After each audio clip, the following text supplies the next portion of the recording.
Hello' guys OLS Assam YouTube চেনেলত আজি আপোনালোকৰ কাৰণে এটা ইম্পৰ্টেণ্ট ভিডিঅ' লৈ আহিছোঁ।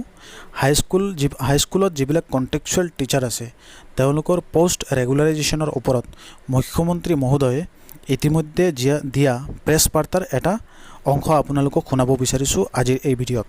আপোনালোকে এই অংশটো শুনিলে গম পাই যাব কণ্টেক্সুৱেল টিচাৰসকলৰ কি ছিষ্টেমত পোষ্টটো চেংচন হ'ব বা তেওঁলোকৰ পোষ্টটো ৰেগুলাৰাইজ হ'ব।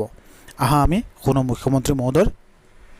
আপোনালোকে জানে যে বিশেষকৈ কংগ্ৰেছ চৰকাৰৰ সময়ত অসমৰ হাইস্কুলসমূহত কণ্ট্ৰেকচুৱেল টিচাৰ নিযুক্তি কৰা হৈছিলে আৰু সেই কণ্ট্ৰেকচুৱেল টিচাৰসকলক প্ৰথম অৱস্থাত 12,000 টকা দৰমহা দি আৰম্ভ কৰা হৈছিলে।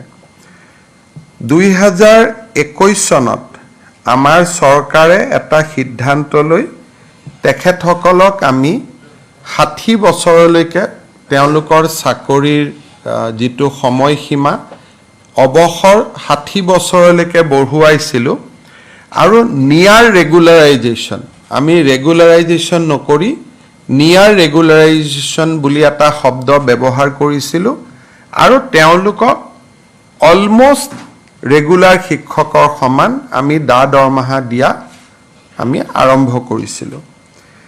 আজি কেবিনেটে তেনেকুৱা ধৰণৰ 4,669 জন শিক্ষকে যাতে নিয়মীয়া শিক্ষকৰ মৰ্যাদা পাব পাৰে তেনেকৈ আমি সৰ্বশিক্ষা অভিযানত যি ধৰণে আমি ৰেগুলাৰাইজ কৰিছিলোঁ তেনেকুৱা পাথৱে এটা আজি আমি মুকলি কৰি দিছোঁ। অৰ্থাৎ শিক্ষা বিভাগে অহা 10 দিনৰ ভিতৰত বিজ্ঞাপন উলিয়াব।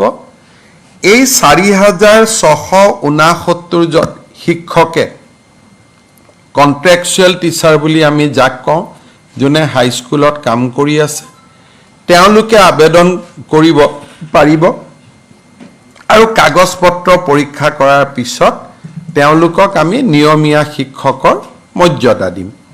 কিন্তু কোনোবাই যদি ভাবে যে নহয় মই চুক্তিবদ্ধ শিক্ষক হৈ থাকিম মই নিয়মীয়া শিক্ষক হ'ব খোজা নাই সেই অপশ্যনো তেওঁলোকৰ খোলা থাকিব। অৰ্থাৎ এইটো মেণ্ডেটৰী নহয় এইটো ভলেণ্টিয়াৰী আৰু তেওঁলোকে ভলেণ্টিয়াৰী হিচাপে ইয়াত ইচ্ছা কৰিলে তেওঁলোকে পাৰ্টিচিপেট কৰিব পাৰিব আৰু ইচ্ছা নকৰিলে তেওঁলোকে পাৰ্টিচিপেট নকৰাকৈ থাকিব।